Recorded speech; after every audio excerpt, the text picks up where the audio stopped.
Chief justice साहब ने उनसे पूछा कि इलेक्शन कब करा रहे हैं, तो उसने कहा तो ये जो एक्ट है उसका जवाब देना मुनासिब नहीं समझा। उसने कंधे उचका के और अपनी तरफ से अपना रद्द अमल जो दिया है कि इलेक्शन कमीशन मेरे ख्याल से दुम पे खड़ा हो गया है कि बस भाई बहुत लिबर्टी ले ली आप लोगों ने। फरमाया है इसके बारे में, इसको दो तरीके से देखा जा सकता है। एक तो ये है कि इलेक्शन कमीशन की सुप्रीम कोर्ट में चूंकि काफ़ी बुली हुई थी, आपको याद होगा ना कि जब 14 मई की डेट दी थी उन्होंने, तो फिर उसके बाद किस तरह रगड़ा था उन्होंने इलेक्शन कमीशन को और इलेक्शन कमिश्नर को।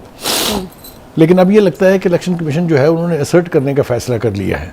यानी वो लगता यूँ है जो आज रवैया था डीजी लॉ का वहाँ पर कि जब चीफ जस्टिस साहब ने उनसे पूछा कि इलेक्शन कब करा रहे हैं, तो उसने कहा तो ये जो एक्ट है उसका जवाब देना मुनासिब नहीं समझा। उसने कंधे उचका के और अपनी तरफ से अपना रद्द अमल जो दिया है।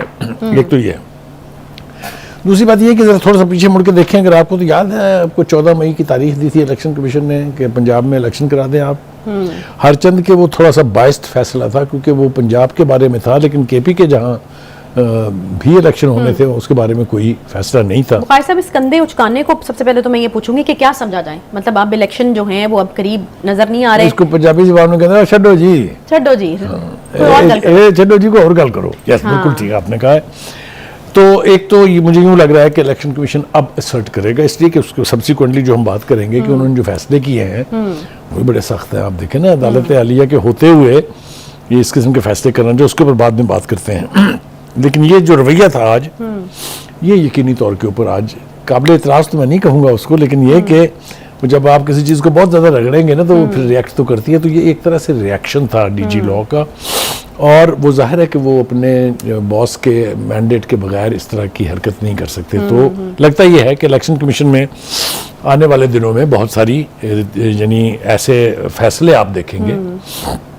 दूसरा ये कि जो हल्काबंदियों के हवाले से पिटीशन आज थी जिसकी वजह से ये सारा कुछ हुआ, उसके ऊपर भी थोड़ा सा बैकफुट पे जाना पड़ा है सुप्रीम कोर्ट को। क्योंकि उन्होंने वो जो पिटीशन थी, जो पिटिशनर था, उसके सारे मामले को वापस इलेक्शन कमीशन को भेज दिया कि जरा इसको आप देखें कि आप क्या कर रहे हैं। इलेक्शन कमीशन की पोजीशन जो है वो स्टेटेड है कि अगर नई मर्दमशुमारी के ऊपर इलेक्शन होने हैं तो कम से कम 4 महीने का अरसा दरकार है, सिर्फ हल्का बंदियां करने के लिए, नए सिरे से हल्का बंदियों को तश्कील देने के लिए। अभी एक और बात का जिक्र नहीं कर रहे वो, क्योंकि जब हल्का बंदियां नई मर्दमशुमारी के मुताबिक बढ़ जाएंगी तो वोटर लिस्ट भी तो अपडेट होंगी कि नहीं होंगी। अच्छा, फिर इन दोनों ही सूरतों में वोटर लिस्ट के ऊपर भी और हल्का बंदियों के ऊपर भी लोग एतराज़ात करते हैं, ऑब्जेक्शन करते हैं और उसके खिलाफ अपील करते हैं। ये टाइम ऐड होता जा रहा है, होता जा रहा है, ये टाइम ऐड होता जाएगा। अब आप समझ रही हैं, मुझे लगता था ज़्यादा कोशिश करनी पड़ेगी आपको समझाने के लिए। तो एक तो मैं वसूख से ये कह सकता हूँ कि इलेक्शन 2023 में नहीं है। चलें, अब ये बता दें 24 में भी आएंगे नहीं? ये भी इट्स $100 मिलियन क्वेश्चन। लेकिन ये हम आपको बता पाएंगे जब दिसंबर आएगा। अभी तो इलेक्शन कमीशन ने ही जो है वो कंधे उचका दिए हैं, उन्होंने तो ऐसे वैसे उचका दिए हैं कंधे।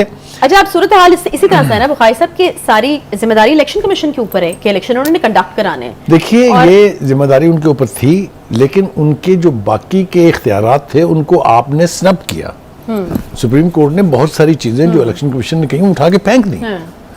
अब मुझे लग रहा है कि दोबारा से उन्होंने फैसला किया कि हम इंसर्ट करेंगे, कोर्ट जो भी करे। मैंने कहा ना कि 14 मई का फैसला जो है, जो हतमी फैसला उन्होंने लिखा है एक हफ्ता पहले, उसमें भी लिखा कि हमने कहा था 14 मई को इलेक्शन होने चाहिए थे, 14 मई को इलेक्शन होने चाहिए थे। इतनी जिद पर कायम है, मगर हुए नहीं हुए ना।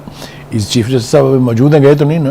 एनीवे, हैविंग सेड दैट, अब आ जाए जनाब, जो मैंने बात की थी कि इलेक्शन कमीशन जो है असर्ट कर रहा है अपने आप को, मगर वो असर्ट करने के अंदर थोड़ा सा हदूद से तजावुज भी कर रहा है।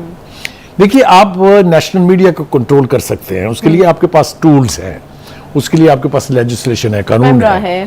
उसके बाद आपके पास इंस्टीट्यूशंस हैं, मिनिस्ट्री ऑफ इंफॉर्मेशन है, कैमरा है, APNS है, बहुत सारे, यानी APNS का तो मैंने नाम वैसे ही दे दिया, मिनिस्ट्री ऑफ इंफॉर्मेशन है, आपके पास कैमरा है, आपके पास PPC में लॉज है, तो आप बहुत तरीकों से कंट्रोल कर सकते हैं।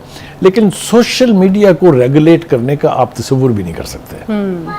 बट यहाँ पे उसको करने की कोशिश की जा रही है। देखें, कोशिश करना एक अलग बात है, लेकिन क्या ये कोशिश जस्टिफाइड है?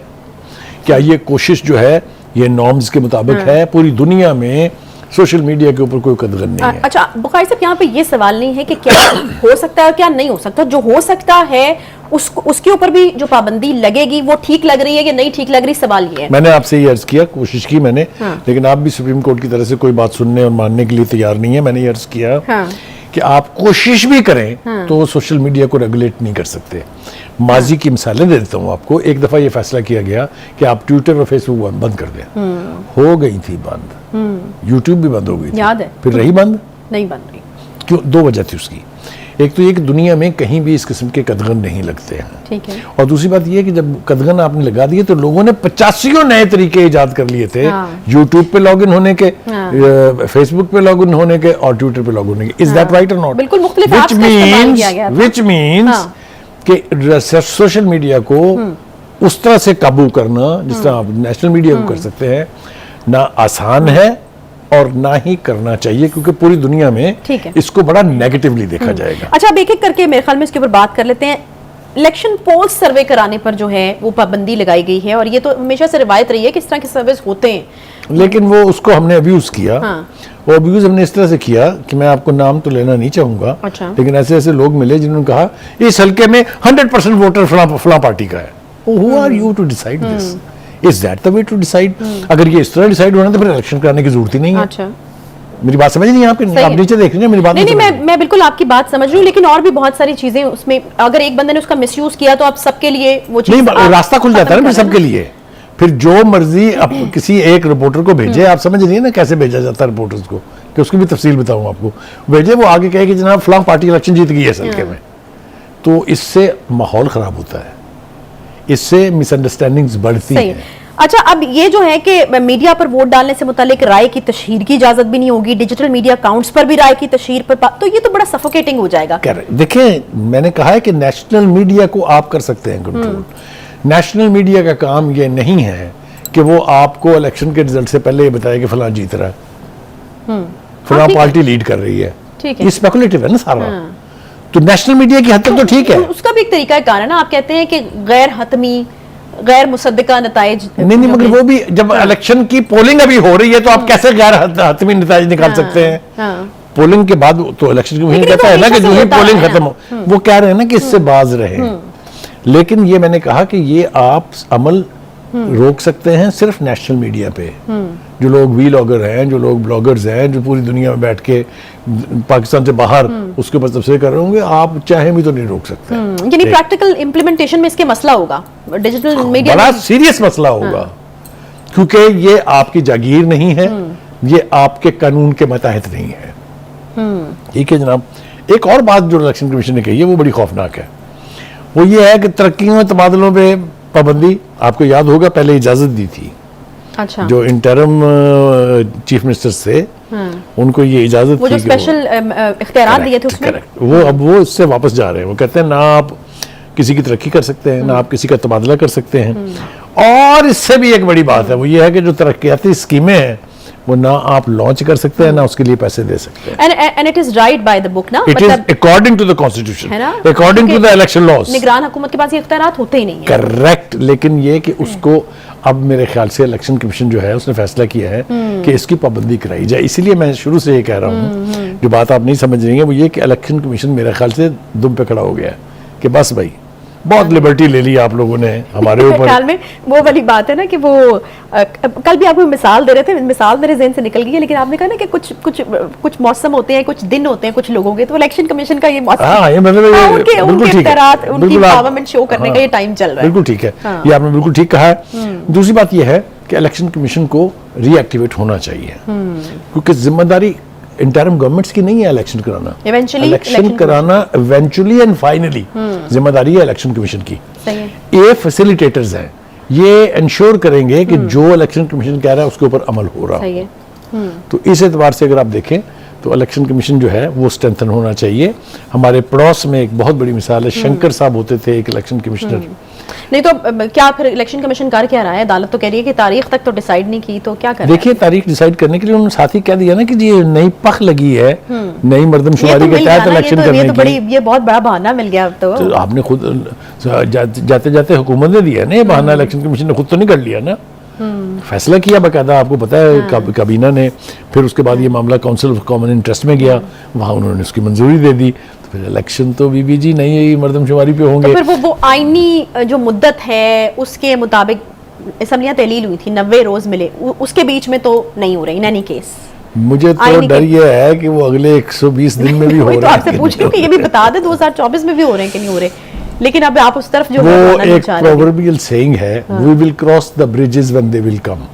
अच्छा, हम पुलों पर से गुजरेंगे जब पुल आएंगे, अभी पुल नहीं आए हैं, we have to wait for a while. Okay, ठीक है जी। तो आपको लगता है कि ये जो पाबंदियां लगाई गई हैं, इलेक्शन कमीशन इससे पीछे हटेगा, दराक करेगा, अभी जो है वो पीछे हटेगा नहीं, लेकिन इसको रिकंसाइल करना पड़ेगा बहुत सारी ज़मीनी हकाइक से, कि जो चीज मुमकिन नहीं है उसका सिर्फ ख्वाब देखा जा सकता है, उसको इम्प्लीमेंट नहीं किया जा सकता। सही है। अच्छा, एक और चीज की है जी, इलेक्शन कमीशन ने इदारों में भर्ती होने वाली सियासी शख्सियात की मुलाजमत खत्म करने का हुक्म दिया है, फिर साथ साथ सबको कहा है जी वज़ीर आज़म से लेके नीचे तक सरकारी रिहाइशगाहें खाली की जाएं। मैंने आपसे क्या कहा, यही तो बात मैं शुरू से आपको कहना चाह रहा हूँ कि इलेक्शन कमीशन दुम पे खड़ा है, उसने कहा अब हम अपनी मनवाएंगे। बहुत मान ली हमने अदालत की भी और सियासी जमातों की भी।